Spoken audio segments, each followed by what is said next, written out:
The Saluda tower has failed. The feed horn on the microwave dish has failed, as well as the wave guide, which is similar to a coax cable, has failed. We had to do an emergency repair based on the fact that our public safety radio system is only operating at about 66% right now. The equipment had to be ordered. The equipment has arrived. Tower crews started working on it yesterday. It should be completed and back up running 100% by the end of the week. Thank you, Mr. Lehman. Any other questions for him, please? If not, a motion would be in order. I make a motion that we approve a budget supplement request FY 2024-21 and also FY 2024-22.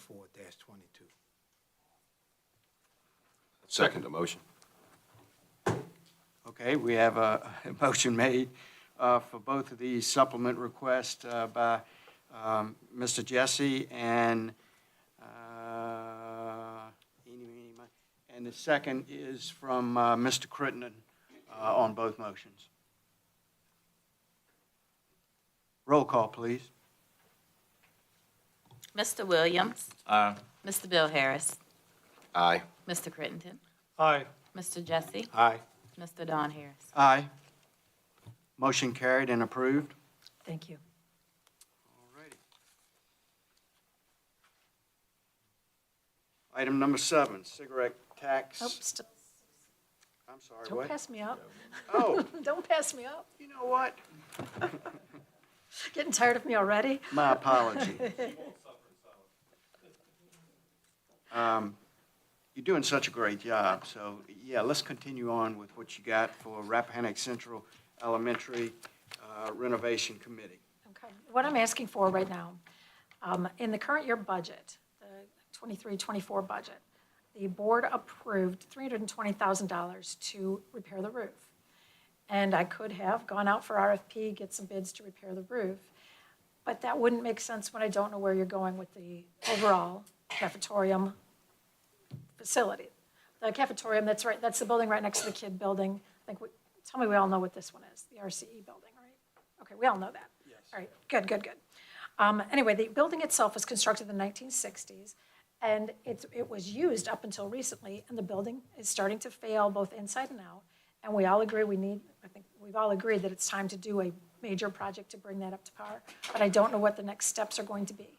At this point, I am recommending that there be some sort of a group think tank to rearrange, to reorganize your thoughts, make sure that we all are developing the right facility. For example, I have heard several different ideas of what the facility should be used for. I've heard several different options on how the roof should be designed, on how the front windows should be redesigned. Well, if you're going to redesign the front windows, you do a different style roof. So all of this depends on what the building should be used for. So what I'm asking for is that the Board of Supervisors consider the creation of a cafetorium committee consisting of about 7 members, including a board member or 2, plus members of the community. And also, I'll kind of ask us, and I would act as the committee liaison if you'd like, because why not? I'm in favor of me doing that. But then, and in fact, you could even have maybe a member from the Recreation Committee be participants because it's right across the street from there. But anyway, so what I'm asking for, to make a long story longer, is for the board to approve us have a committee, and perhaps one of you name people to be on this committee to renovate the RCE cafetorium. How many square feet is the building, do we know? The footprint, how many square feet? I do not know. I'm looking at you, and Jesse, because sometimes you know how many square feet these buildings are just from your experience. Say 6,684. 6,000? Okay. I copied it off somebody then. Page 252.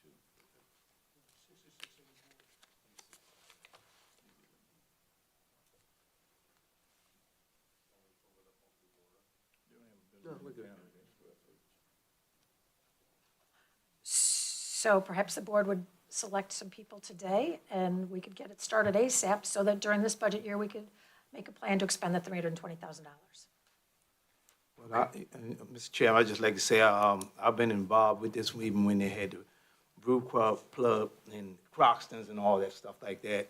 And I would like to be appointed to be one person on that because there's a lot of history there prior to that. And it's a good, and to me, it's a good building there that, you know, can be used for a lot of things. Because I can remember when we had Isabel talking with the sheriff, that was like a drop-off place. So basically, I know there's a lot of ideas that's going to be out there. And by being big and open like it is, it can be used for a lot of things versus, you know, just one thing and putting walls up and making business. If you open it up for a lot of different things, then it can be rented out for a lot of things.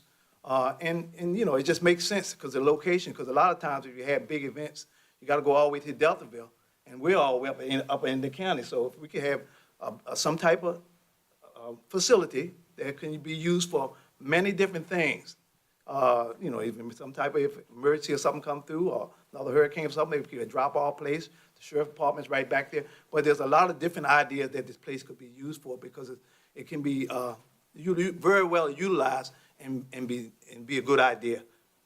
So I'm just throwing it out there right now. I just heard one volunteer.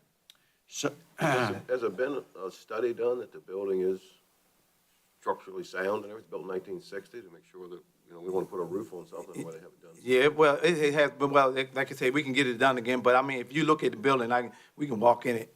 Basically, the roof is bad, because, you know, you got the Roswell floors, cement walls, block walls, and I can tell you, things that built back then is built much better back then than they built it now. You've looked at the building. Yeah, I've been in the building, the roof needs to be replaced, that's the main thing. And then from then on, you know, you can do all the other things you need to do.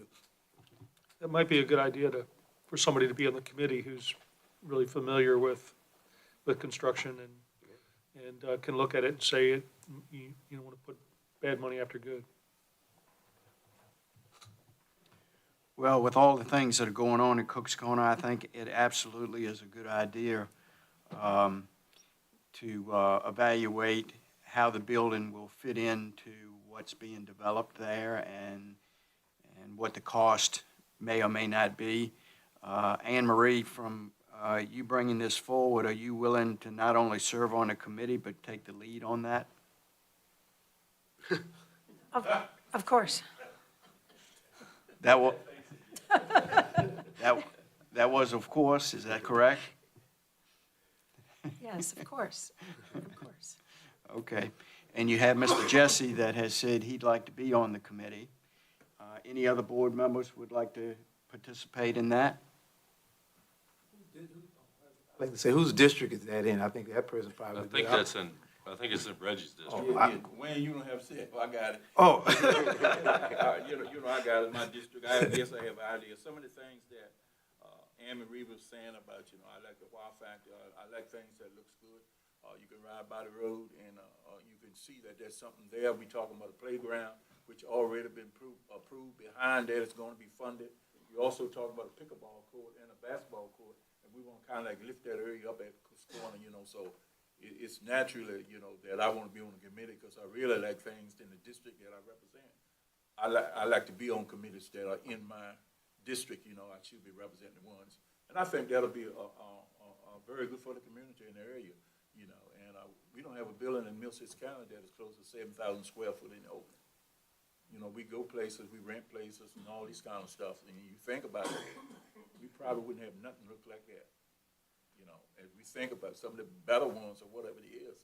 And we talk about 3 or 4 counties because I went over there to Lancaster where they got that pretty, what do you call it, movie theaters and all of that. And went to a meeting over there and they put us in a 10 by 15 room Yes, with at the about Compass. 25 people. We don't have it. We don't Yeah. have what we could do to that building, all the things we could do it for. And I think it'd be a good thing for the county, you know. And I would just add to that, if any board member wants to go in the building, we'd be happy to take you in there.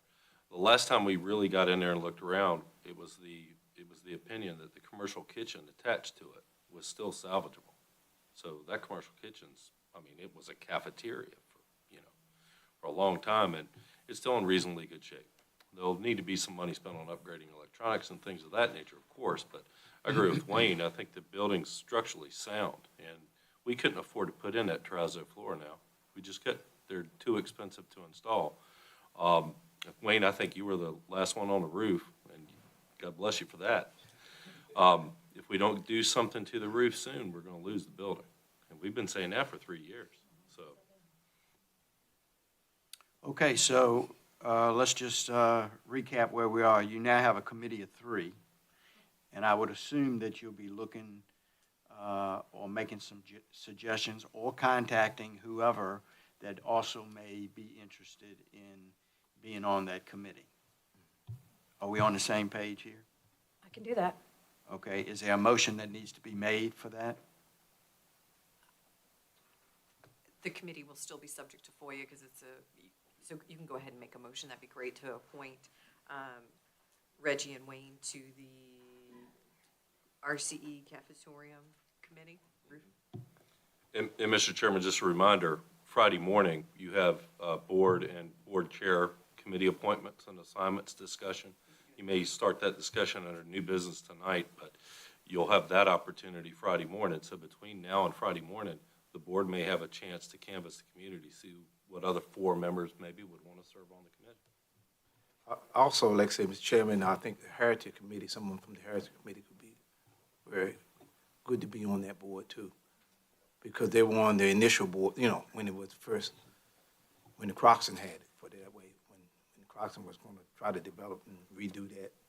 And it'd be good to have some of that viewpoint. Well, absolutely, because when we put the white building under the Historical Society, there were some restrictions of easements, et cetera, et cetera. So you have to be very aware how that's going to flow into not only getting to the kid building, but, you know, the other expansions that are going on with the additions to the Cook's Corner area. So yes, you for sure need somebody on that to decide how that's going to work. It may be that it is not, because I think initially there was some consideration that that building may be entered into the Historical Society. That may or may not work. I mean, the building may stay and you may renovate it, but it may not have to be, or it may be counterproductive for it to be established as a historical artifact building. So with that in mind, yeah, somebody should be to see what direction they may be going for that. So with that said, is there, do we still need a motion now, or do we need to pick that up on Friday? Whichever your desire is. You can do it now, or you could do it that. You could do it your work session. Okay, the rest of y'all have any comments on how you want to proceed? Take care of it now. The only other thing I'd like to add is I was kind of nudging the man behind me that perhaps we should have somebody from the building department, and he suggested either David Self and/or David Kretz would be an excellent addition if you all would permit that as well.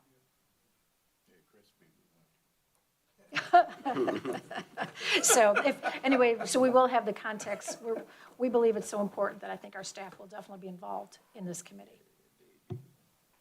Okay, and again, the question is, do you want to make that recommendation for the people we've already discussed, or do you want Friday to make the recommendation on whoever that's going to be from the building and grounds, or Mr. Kretz, or however?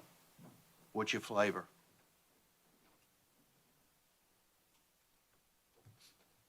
Well, I think it probably would be good to, we can do it Friday, but that way you can also research a couple other people when we do it all together collectively. I would agree with that assumption as well. So if there's not a motion involved today, we'll work on that on Friday. And with that, if there's no further discussion, we'll move forward. Thank you. If I may take a little moment here, we were notified that the internet service had been interrupted. So our streaming service was interrupted for several moments. I don't know how long. We are streaming again, but when people watch the video, they will notice an interruption. The internet issue was as widespread as Lancaster. So just kind of an FYI, it doesn't affect our operations, but just wanted you all to know. Any other comments? If not, we're going to move to item number 7, administrative updates. And I'm going to turn that over to our county administrator. Thank you, Mr. Chairman. You've got a copy of the cigarette tax report in your packet along with the staff reports. So I'd like to move into a couple of items just real quick. First, let me start off with some good news. Mike Hurd and I, to a much lesser extent, but Mike especially, has worked very hard with the Compensation Board to get approved for funding for an assistant Commonwealth's attorney. We were notified earlier that we have been successful at the Comp Board level. The Comp Board has recognized Middlesex in need of an assistant county or assistant Commonwealth's attorney, but funding for that has not made its way or matriculated into the budget yet. I sent 2 emails today piggybacking on our Commonwealth's attorneys, emails to our state senator and our state delegate to the House of Delegates, requesting that they please make certain that any budget proposal coming out of the House or the Senate includes funding for these assistant county or assistant Commonwealth attorneys positions, especially one for us. I spoke on behalf of myself as county administrator, but I'm going to ask the board either in February or March to approve a resolution or approve a letter basically stating the same, requesting funding be included for that. The Comp Board has recognized the need, but funding has not made its way in for that position. I've spoken to Mike about it, and we're kind of lobbying together to make sure that happens. It's something he has been working for many, many years, and I've been trying to help him when I could, and it looks like we're near success. So I wanted to give the board that good news right up front. The next item I have is, I want to, basically, this is just for information purposes only, because we had the money in the budget to pay for it. But we replaced a generator, we're replacing 2 generators, as a matter of fact. One at the Woodward Building for our strategic communications and internet service, and one at the E911 radio dispatch center over at the sheriff's office. On December 17th, we had a power outage. It was a fairly widespread power outage, not too dissimilar, I guess, from the internet outage that's currently happening, where we lost power and the generators failed to engage. The generators are both installed over 25 years ago. One of them, it's my understanding, we got surplus, so God knows how old that was before that, isn't it? That was the other one at the sheriff's office. Well, I don't think that one worked either, but that was less important. Right, you gotta manually start that one.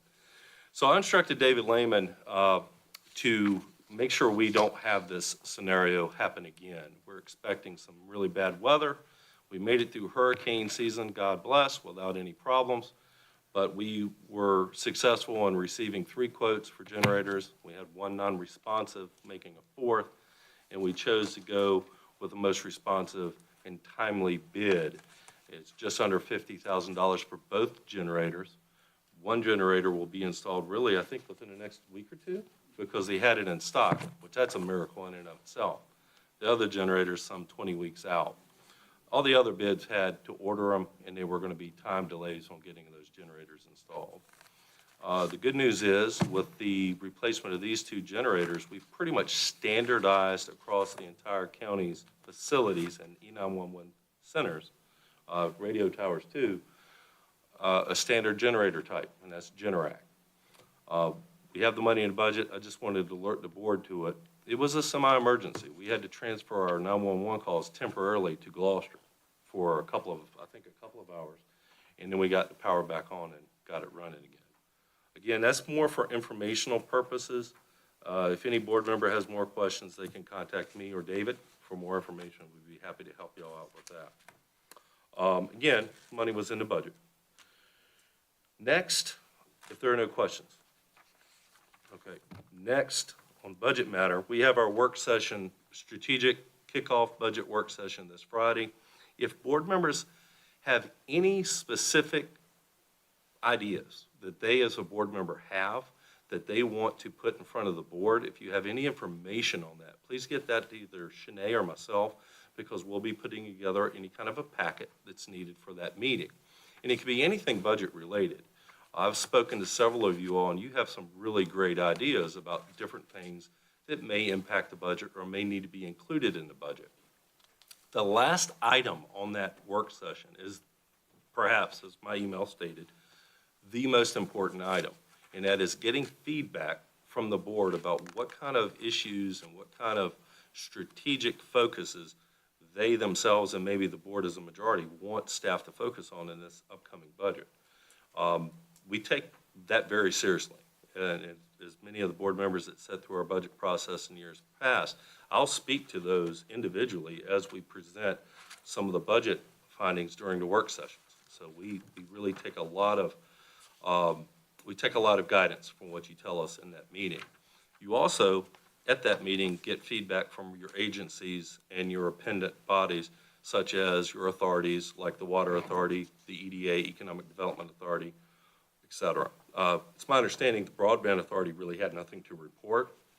I think that's smooth sailing.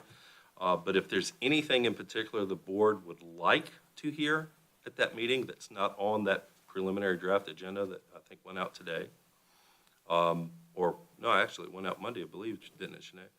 Please let Shanae or I know, and we'll try to get it on the agenda, and we'll try to get, if it's an agency or a staff person, we'll try to corral them and get them in there on Friday and get them fit in on the agenda.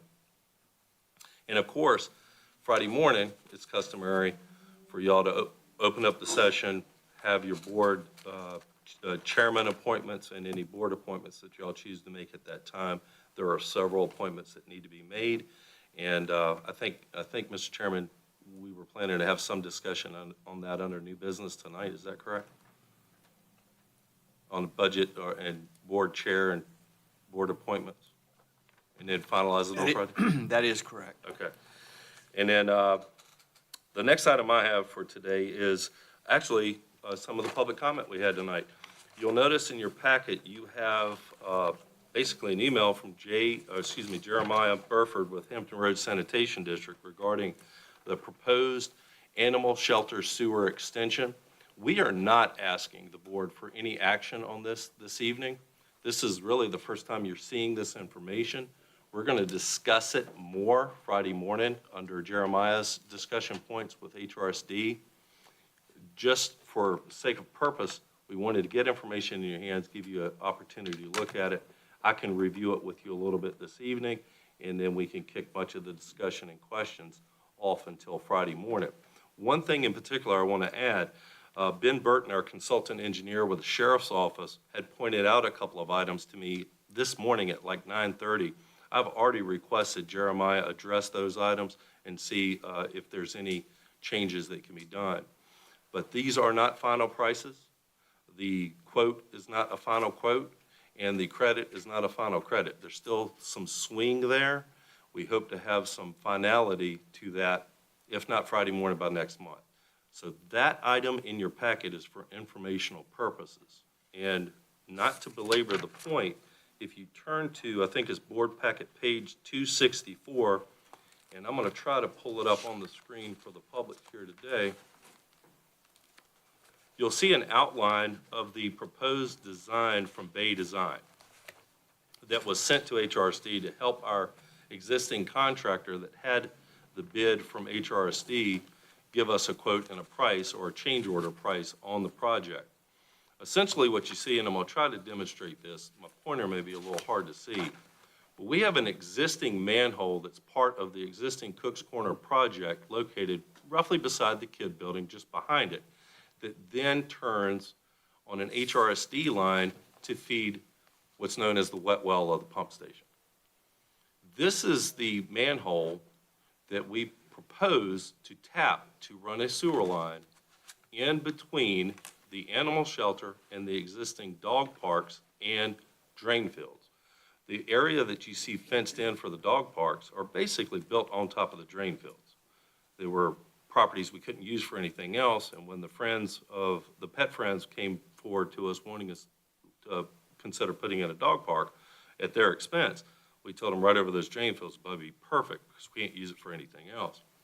So the sewer line runs between these drain fields and the animal shelter to manhole number 2, which is located directly south of the existing animal park and the dog walking park. I'm killing that, aren't I, Anne-Marie? What do y'all call it? Animal shelter? Dog park? Yeah, we're very creative on naming. We probably could name that something else. In any event, This was sewer line that was already being proposed along with the sheriff's office renovation of the Puller Center. Why are we trying to get it done earlier? Because we've lost some pumps on the drain field coming out of the animal shelter, and we've been planning to pump and haul from the septic tank for a few months now. So it became more urgent that if we're ever going to connect the animal shelter to the sewer system, we do it quicker rather than wait for the sheriff's office to then put that line in and connect later. I requested that we start looking at this in a couple of months. We finally got some preliminary information from Jeremiah this past week, and that's what's in your packet. Again, not asking for a decision tonight. We'll have more opportunity to discuss it with Jeremiah present Friday morning. But that's the gist behind it. We are going to be replacing one of the pumps from the animal shelter, because even if we started today, this project would not be completed probably till the end of April. So we need to do something more immediate. I think the price we've got for a preliminary pump coming out of the drain field, or excuse me, the animal shelter is $4,000. That could tide us over until we can connect. And then hopefully it'll be a relatively new pump. We can surplus it, sell it, or use it somewhere else if we need to. But that's the general gist of the project that we've been working on to try to make lemonade out of lemons with a failing drain field and get that animal shelter on sewer so we don't have to worry about nursing the drain field any longer and keeping that up and running. It also serves a secondary purpose of installing a lot of the sewer line needed for the sheriff's office earlier. So when the sheriff's office goes to bid, we'll be essentially bidding from manhole 2, or more importantly, more accurately, when we award a bid to the sheriff's office, the work would continue from manhole 2 into manhole 1, serving the new sheriff's office at the Puller Center. The third benefit of this project is perhaps long-term the most important. It gets sewer closer to the rear of the Cook's Corner property, where we have an abundance of surplus land that the school board has no use for, that we may be marketing in the future, or maybe turning over to the EDA for commercial development, or the county may have some other uses in mind. So having the sewer closer to the rear of that property is going to benefit us long-term. And that's really all I had to say about that. If there are any questions, I'll be happy to answer them, or we can discuss it further Friday morning. That's why the sewer line is so large, because of future expansion. Yes, sir. Yes, sir. And the sheriff's office is going to be there. And I understand the April timeline of being able to get this done. I understand the April timeline of being able to get this done. When will HRSD's line be ready for this to flow into? That's a good question. We're expecting the HRSD system to become operational end of February. Lift station and This all. February we're talking about? That's correct. Yes, sir. They're Where's waiting the sewer currently. going to go in February? I'm sorry? Where's the sewer going to go in February? That's a very good question. It leaves that existing, it leaves the newly constructed pump station in Cook's Corner and is pumped temporarily up to the sewage treatment plant behind the regional jail. We have a rationed capacity to use that finite capacity of sewer capacity behind the regional jail. We had planned to use it for a brew pub and a restaurant that was going to be located at the cafetorium. It's funny how all that links together. And with that brew pub and restaurant no longer moving forward, we have that capacity to use for the animal shelter and really all of the other county facilities down there at Cook's Corner. So they're going to do it in opposite direction then for a while until. For a while, yes, sir. Until they convert the sewage treatment plant behind the regional jail to a pump station, and then they're going to pump it all the way to York. Right, but they've got a lot of work to do before that. On that one, yes, sir. Yes, sir. And one of the reasons the Cook's Corner system was expedited in the first place was largely because of the grants that we had gotten and received for the brew pub, restaurant, and the workforce housing project. Vibrant Communities grant, if my memory serves. Yeah. Any other questions for Mr. Walker? If not, we'll proceed on in a minute. Oh, sorry. I got to allow time for you, Mr. Chairman. Thank you very much. He's always got a So just as a little bit of a recap, Yes, sir.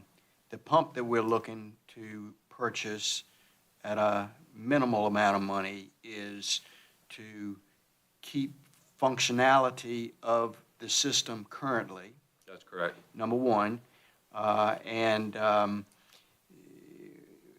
with that, it reduces the cost of the pump and haul that we're doing twice a week, That's correct. correct? We're hopeful that with that pump, kind of nursing the drain field septic tank along in the, I guess, the septic works, we won't have to pump and haul. If we do, it won't be near as much.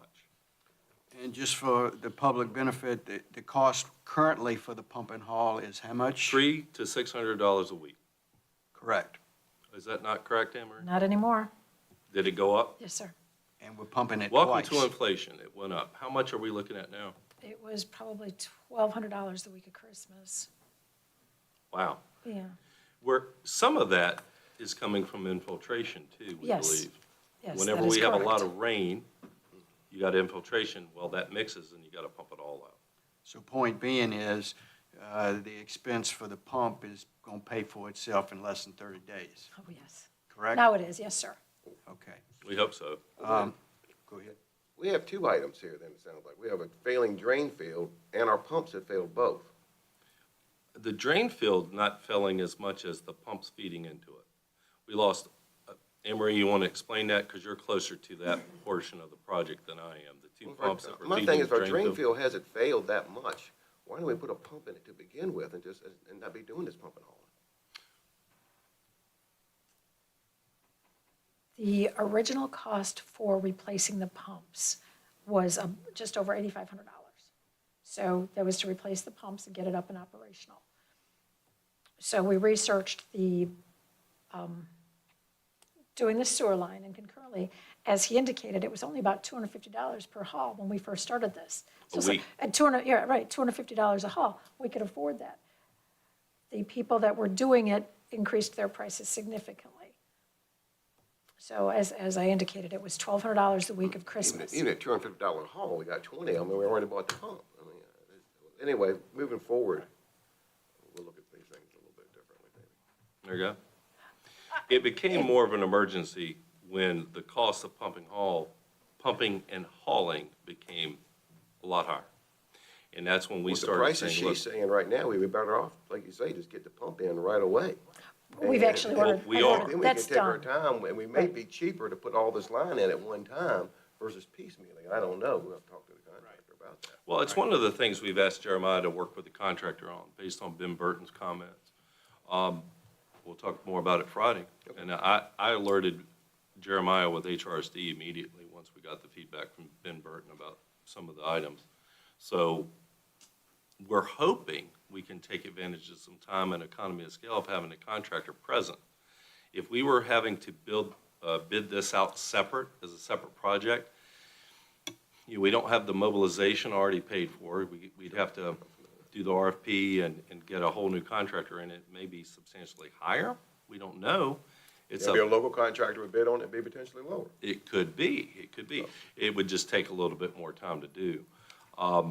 We hope to have some pretty good information coming from Jeremiah on Friday or in February. I'll be looking forward to it. Yeah. The good thing is, by installing this pump, it buys us time. Right, and we did order that. So That's right. that was ordered when we realized that these prices went up, because billing was delayed. We're like, oh, $350, no big deal. But when we got that last bill, I think we all were in shock, and we went out and placed the order. It became more of a crisis, and Right. we kind of lit some fires under some people to get I these. know you reference a little part of doing business. Has anyone done anything to try to address that, to limit it as best we can? Has anybody tried to eliminate the I&I that you spoke of?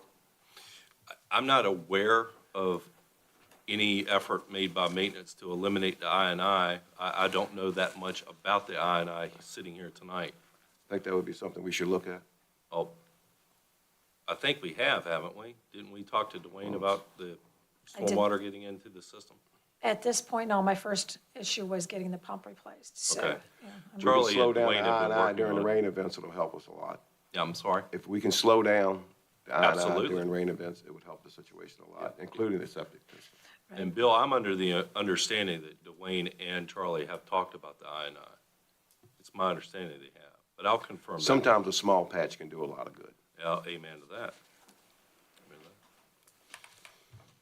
that. Okay, and the last comment I'll make on that is, and Jeremiah knows to wear heavy clothes when he comes in and discusses change orders and what the cost would be to connect that line for us as well, correct? Yes, he does. Okay. Yes, he does. We Well, had a very robust conversation Monday about the change orders. Okay, well, we'll see when he comes. Yeah. He remembers July, sir. Okay. I think it was July or June when we had the last conversation with him. The last thing I have, Mr. Chairman, is, and this is, I always like ending on some good news. We've been working with PDC, and just, I guess, just leading off, Wayne and you and Reggie, I know are familiar with this because y'all serve on the PDC's board and commission. We've been working with the PDC to create a regionally funded grant writer, grant administrator position or positions that are housed at the PDC but report to the 6 member counties. I think I came in October and talked to the commission and recommended they consider doing it. It came up at our local government county administrators meeting when we were trying to react to a series of federal grants that had just hit the street. They had very quick turnarounds, and I know Dave Kretz lost some of his vacation time working on it with me breathing down his neck. And then I had worked on some, and then we sent it to the PDC. It was just a step and fetch session all week long to get that grant done. And it occurred to me, with the federal government coming out with new grants all the time from multiple different federal agencies that some of us didn't even know existed, we're missing out. And I recommended to the PDC that we hire a couple people to make sure that at least we have eyes on to know the grants that are coming out, know what the eligibility requirements are, and if they meet a need in our region, we have the staff and expertise to go after them with both barrels, hunt them down and get them for our community. Because there's a lot of federal government coming out through these agencies. That met with some, I guess, positive feedback at the commission. So the planning commission's been working on it.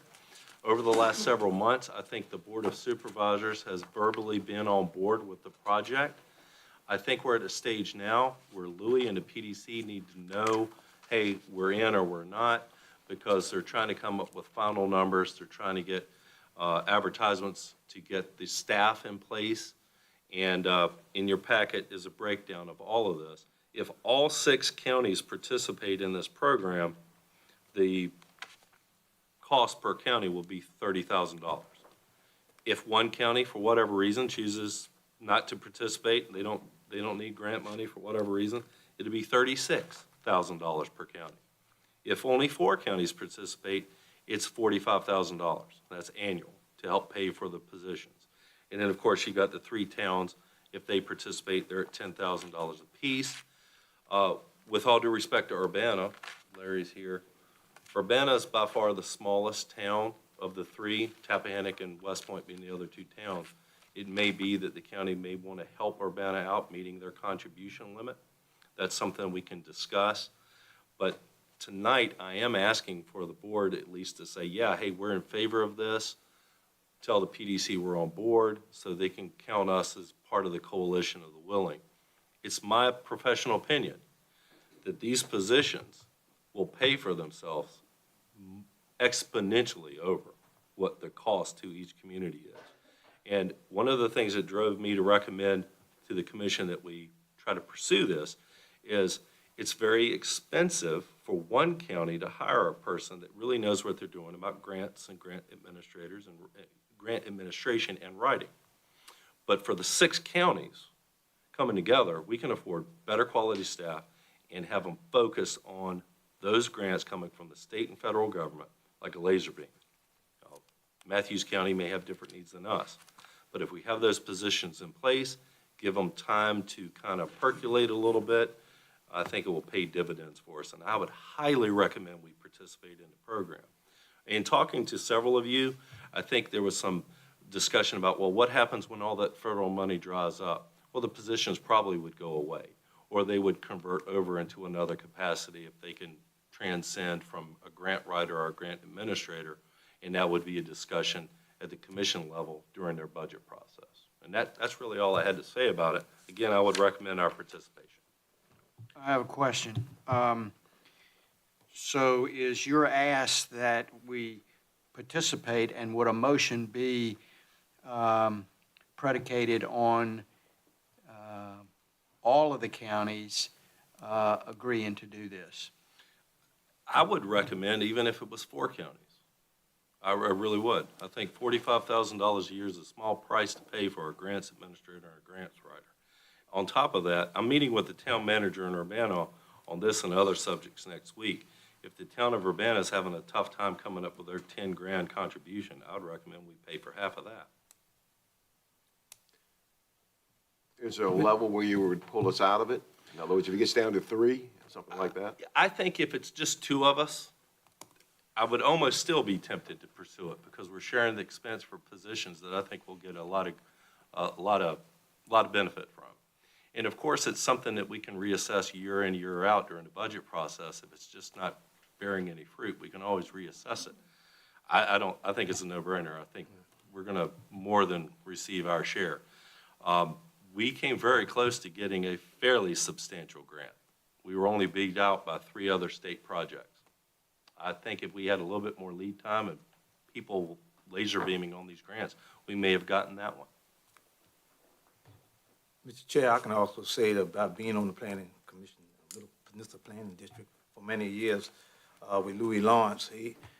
Him and his staff, they know what they're doing. They have other counties all over the state, when they have all this federal money out, they don't even know how to fill them out. And Louis and them have been doing it for many, many years.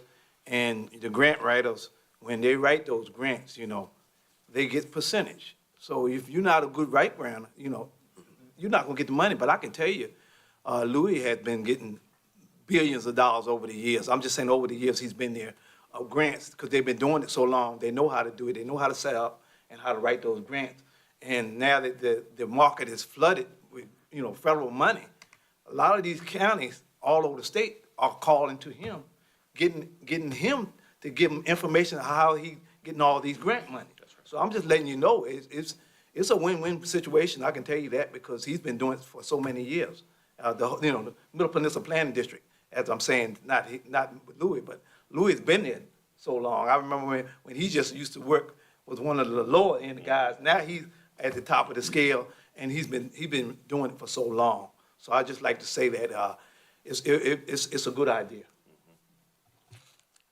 Well, I like to see counties and municipalities come together. I do like that. One of the concerns I had with it, though, is everything can change. I think there's a lot of grant money now, and hopefully it will continue to be. But should it dry up, I had some concerns about a term on these positions, at least first going off. And I see here in the writing, it basically says that we need to be committed for at least 2 years. So I can turn that into a little bit of we need a term. I was thinking more like 3 years rather than 2. But I do think it needs to be conveyed that we need to have a term on it. And then after the end of that, if everything looks like it's going good and it's positive, which I think it will be, it does give us a little safety net that we cannot have to terminate employees. If we decide to hire them in another position that's open, then we can certainly take their application and interview them for those positions. But I think we need to be upfront. What we're dealing with, it should be some type of term. Well, Bill, I agree with you. I think committing for 3 years would be a good first start. And, if we haven't seen any fruit for it in 3 years, that definitely gives 2 positions time to get the feet on the ground and the program to develop and whatnot. So if that's part of the county's commitment, I'd be happy to report that back to the commission. And by the way, I'm rotating onto the commission board along with Wayne and Reggie this month.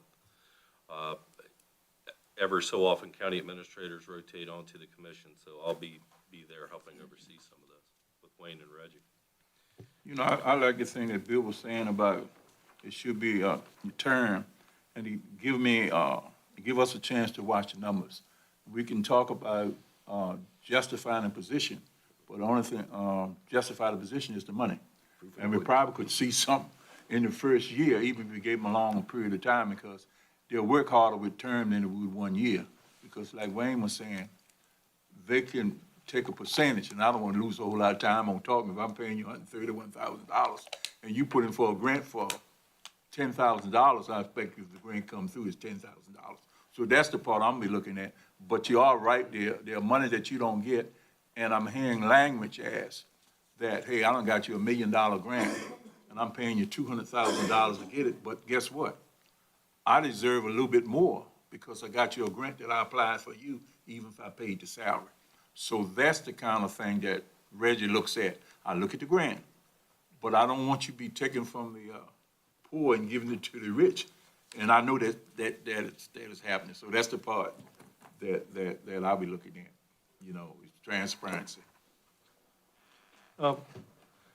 One question I would have, this, the grants they were looking at, would that include things like, for instance, state grants for ambulances and that kind of thing? Any and all.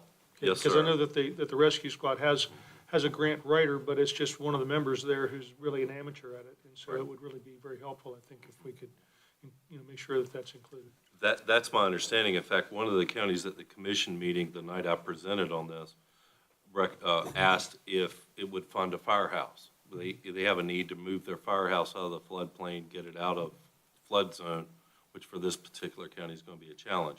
I won't name the county. But if there are federal grants that would help do that, that's exactly what these positions would help target, and then work in turn with that county and their staff to make the best grant application possible. There's still a role for Dave. He's never going to be off the hook helping with grants because he's good at it. And there's still always going to be a role for our county staff to combine with their staff and follow their lead and go after this stuff. But yep, Mr. Chairman, to me, as county administrator sitting here right now, I don't really see that, even if there were two counties that went in on this together, I'd still see it being worthwhile. But if you're looking for a number from me, a recommendation, I could give you one. I would say 45,000 and another 5,000 should Urbana need it to help match their $10,000 match for Urbana. So $50,000 a year for 3 years. And then if 3 counties go in on it together, I'll be back with you next month asking for a little bit more. So are you looking for actual motion, or are you looking for a consensus to move forward? I think a consensus at this point in time, because with that, I can go back to Louis and say, we're on board at this level, this number of years, let us know what the final numbers are. He's looking for the coalition of the willing, because until he gets these advertisements for these positions on the street, he may not know the final number until then. Because, you know, you meet with the applicants and you get a good applicant, it costs a little bit more, it costs a little bit less to get them, that's going to affect the final numbers. These are only estimates at this time. So I think a consensus is fine. And again, heretofore, the previous boards were, yeah, we want to see what happens. Well, we're at a stage now where we probably need to at least publicly say, yeah, we're on board to this amount. And then we can take a final motion on it once we have the final numbers. But again, Louis is looking for a coalition of the willing to bank on. So is there a consensus of the board to move forward with this? You have your consensus. Continue to move on. Very good. And does that include some help for Urbana if they need it? I think that's part of the overall package, and we'll Okay. see where we are. Okay. Yep. Thank you, sir. All right. That's all I had.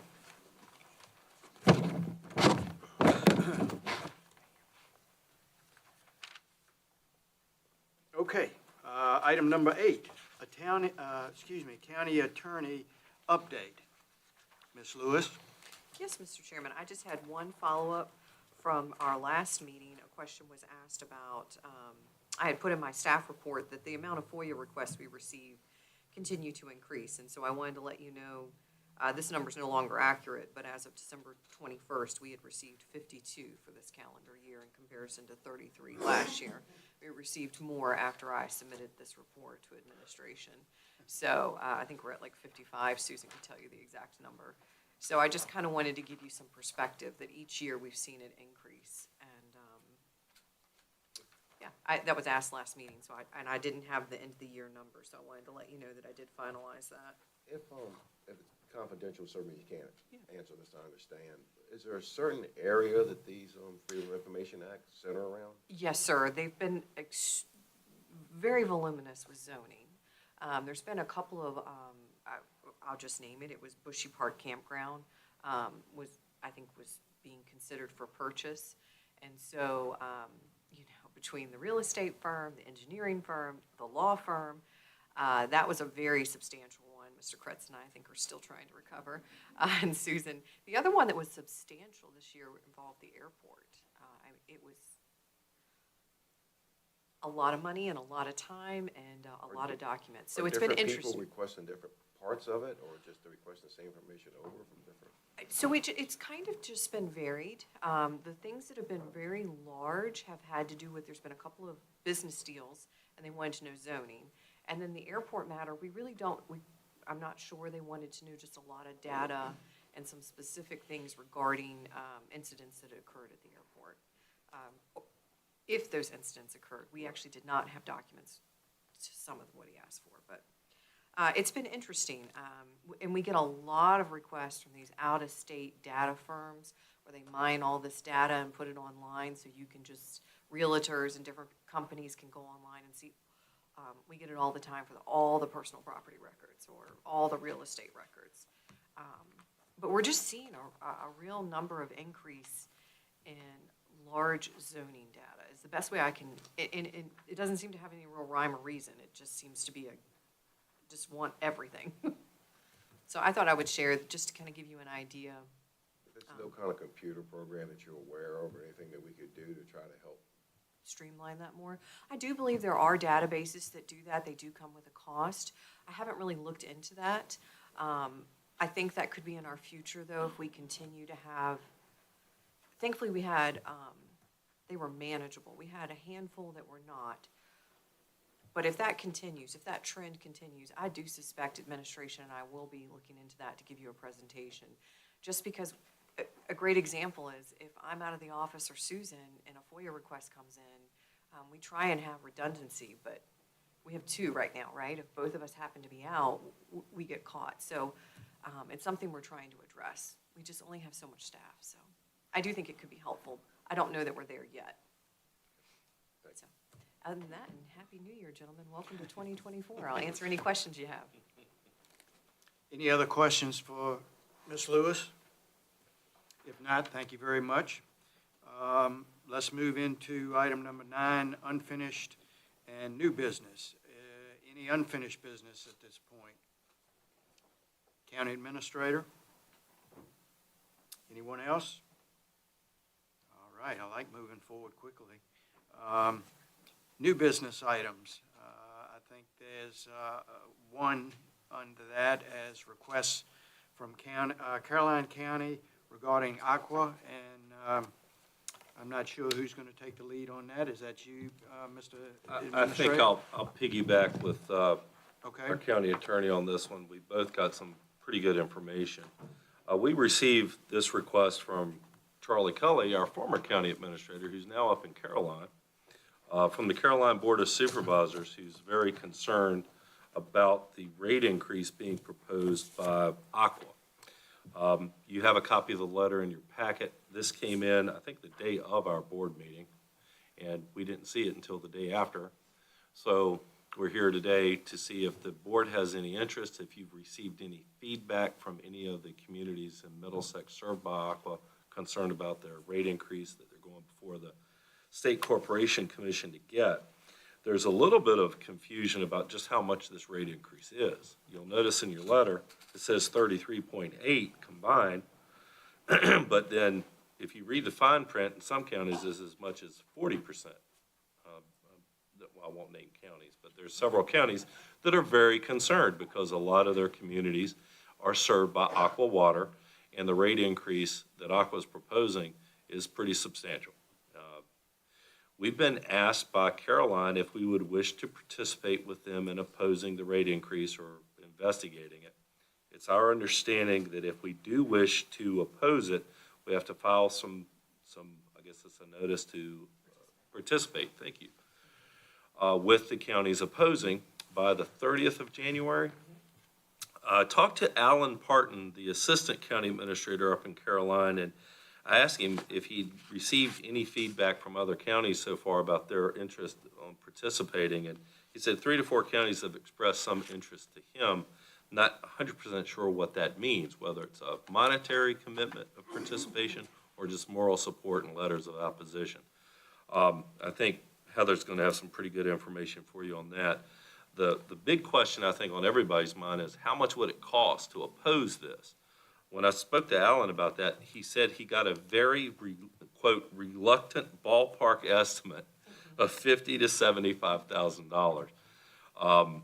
They had met with some success in opposing the last or the second to the last rate increase that Aqua had asked for by hiring a consultant, going through the amount of rate increase and whatnot, and making Aqua kind of justify some of the costs. I have heard nothing from any member of our community served by Aqua. We got this letter, and it spawned some discussion among staff. County facilities here in Saluda are on Aqua Water. Saluda, the village of, is on Aqua Water. It's my understanding the high school is on Aqua Water. And then we have Kilmer's Point, Cedar Point, and Greg Chambers lives in Cedars Point. And then I think there's a community down in Deltaville that is served by Aqua Water. We don't have as many as other counties. Have heard very little from them. They may not know Aqua's asking for a rate increase. They're going before the State Corporation Commission for one, and there is a deadline of January 30th if we want to participate. That's what I have to report on this so far. Matt, do you know how many water systems we have in the county? Aqua and Middlesex Water Authority in the town of Urbana, right off the top of my head. There may be another small community system operated by, like a mom and pop operation. I can't think of any more right off the top of my head, Bill. I think we'd like to have that information. That'd be the health department that could get it for us.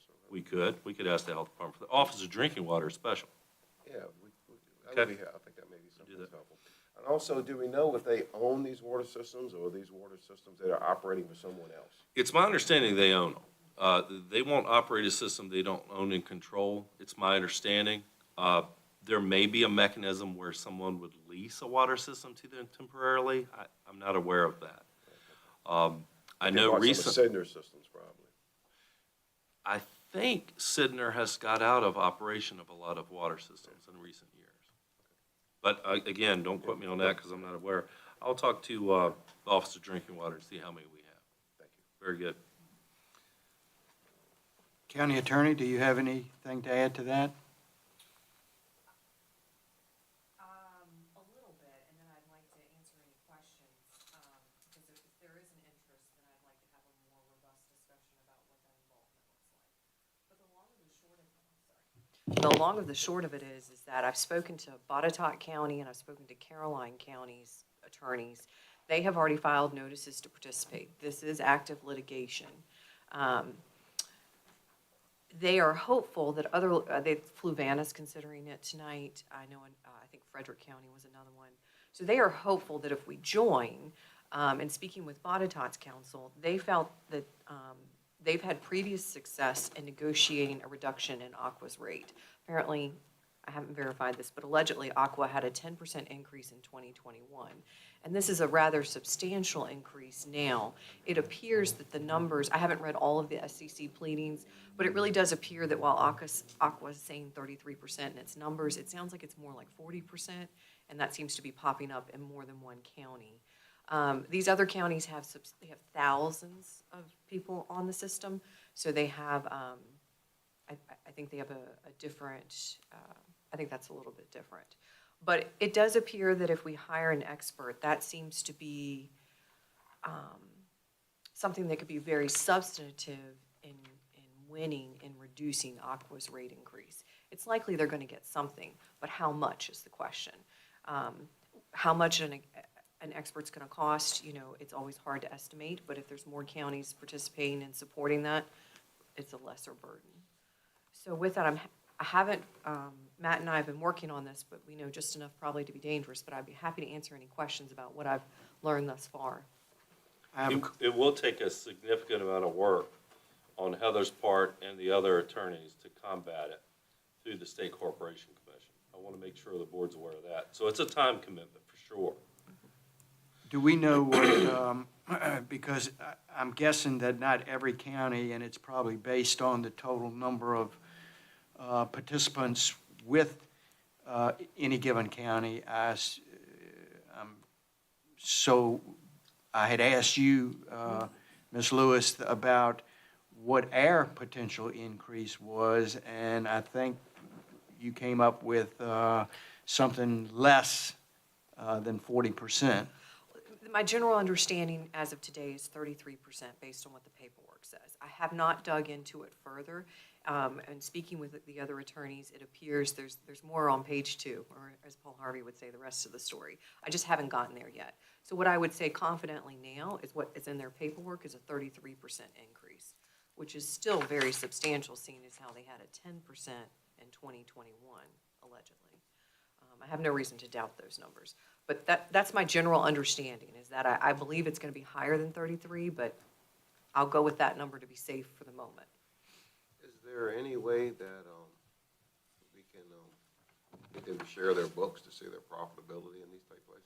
That's all reported to the State Corporation Commission. So yes, that is my understanding. If we join this litigation, the next step is something called discovery, where we get to ask a whole bunch of questions. They get to ask all the questions of us as well, and we have to be prepared for that. But yes, sir, that is, in my little crash course that I've had over the last day and a half to look into this, it appears that is really what turns the tide, is the State Corporation Commission does a very serious investigation of their books. The Attorney General's office is involved. And basically, we would hire an expert to go through those numbers and say, these are unreasonable numbers, that was an unreasonable expenditure, to really push on those.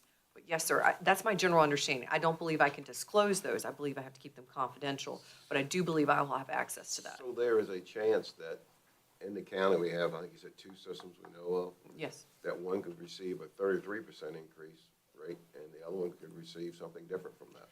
I don't know. I think it might be for the whole county would be the specific amount. The letter I got at home was 33.8%. So yeah, That matches Caroline's. yeah. It could be that the larger jurisdictions that have more people on there are experiencing, so we would find that out. Okay, good. Yeah.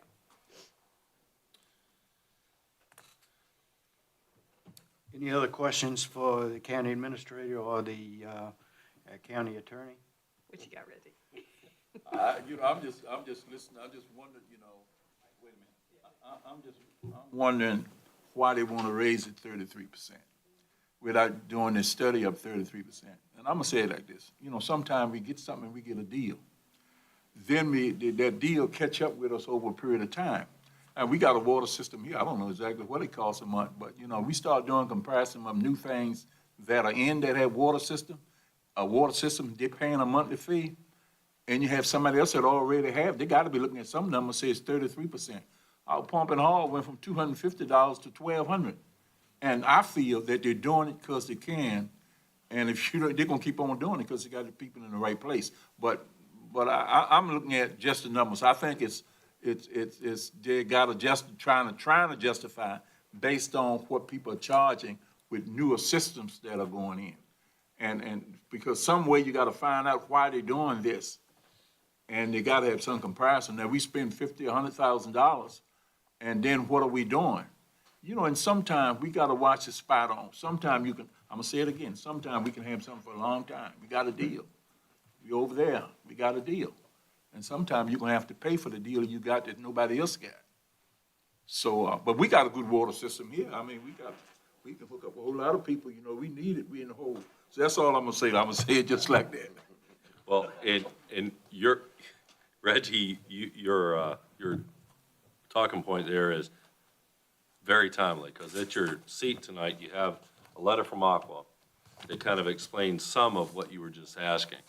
And, I would be remiss if I didn't say, as soon as we had our water system built, we were approached by Aqua to see if they wanted to buy it.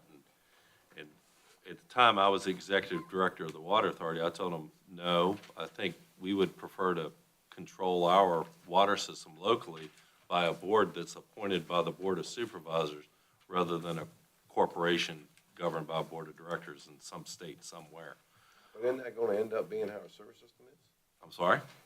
Isn't our sewer system gonna be operated by someone else?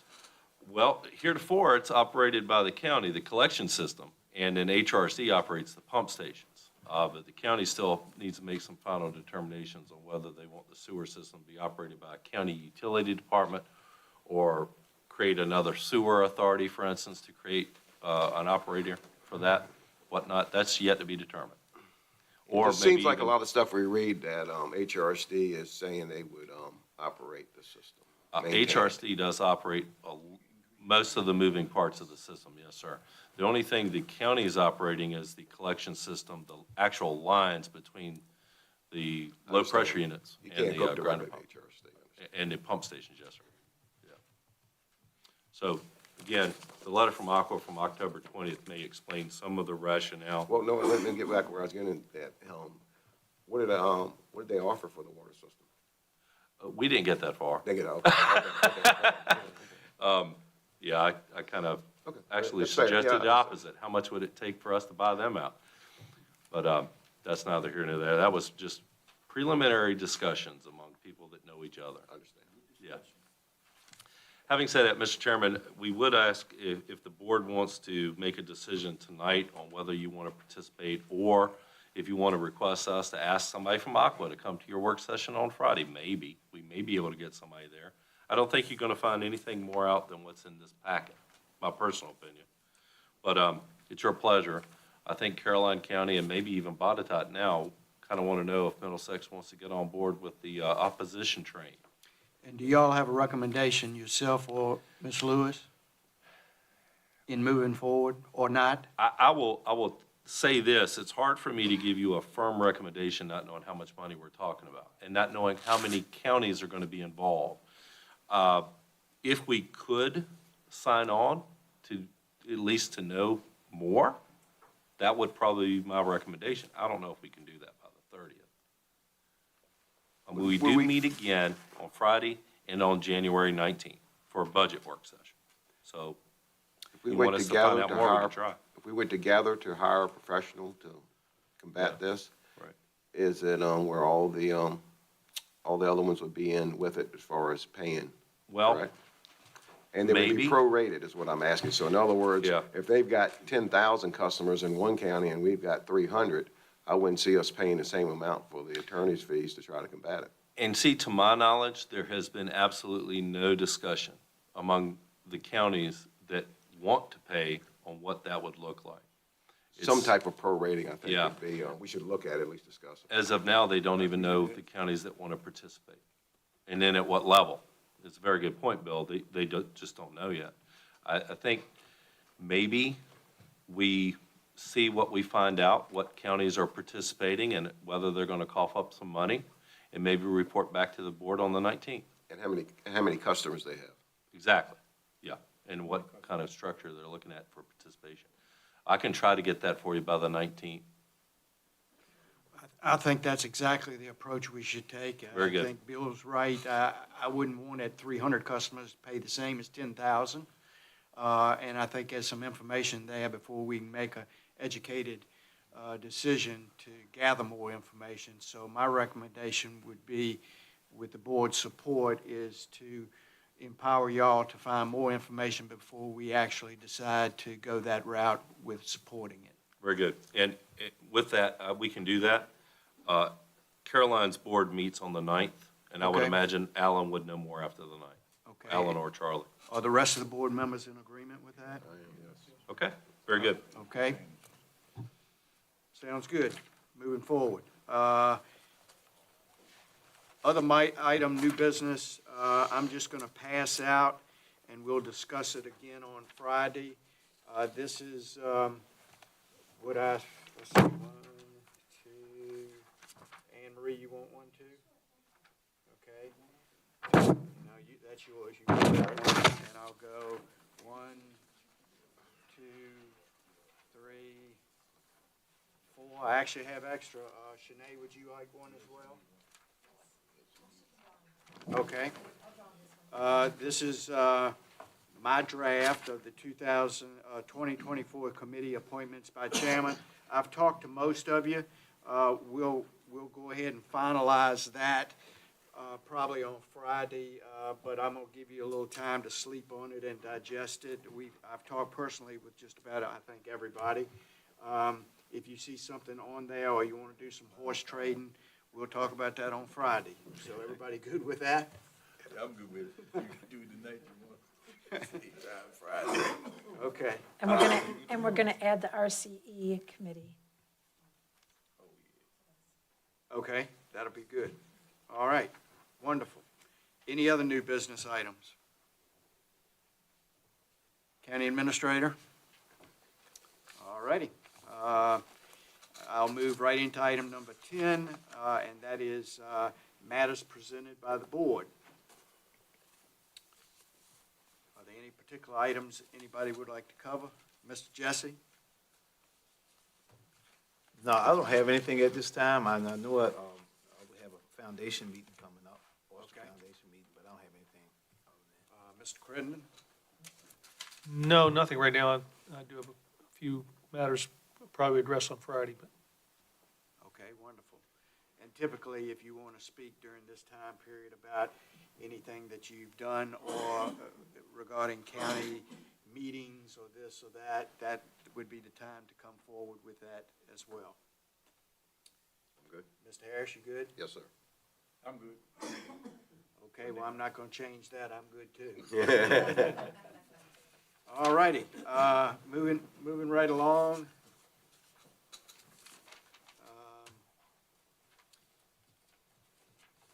I'm going to go ahead and,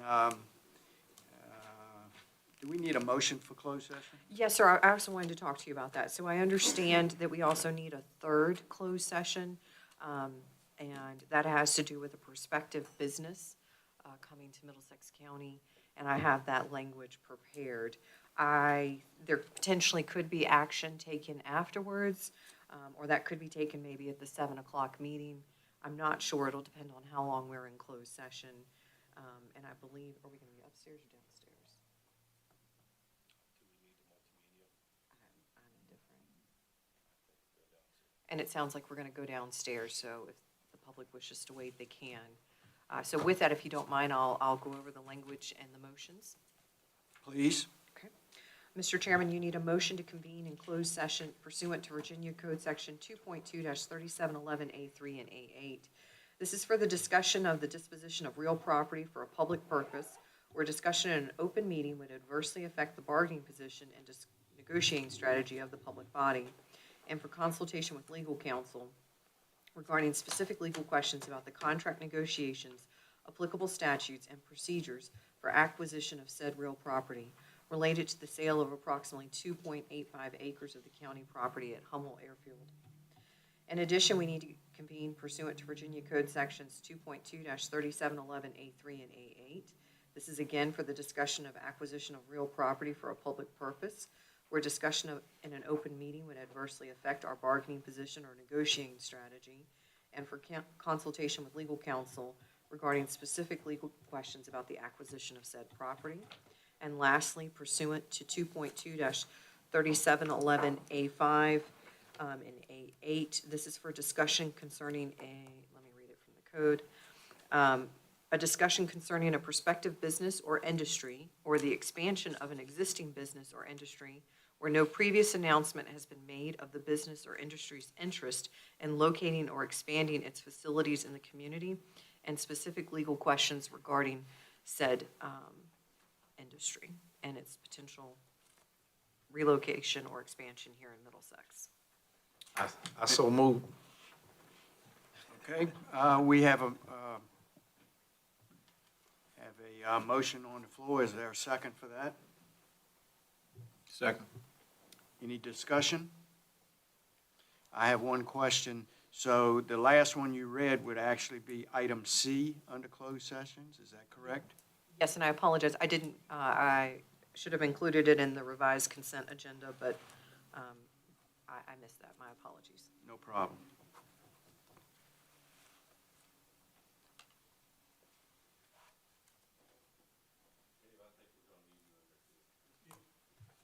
Okay, could we have the roll call, please? Mr. Jesse, Aye. Mr. Williams, Aye. Mr. Bill Harris, Aye. Mr. Crittenden, Aye. Mr. Don Harris. Aye. Okay, motion is carried, and we will be in recess until No, you're just in closed session.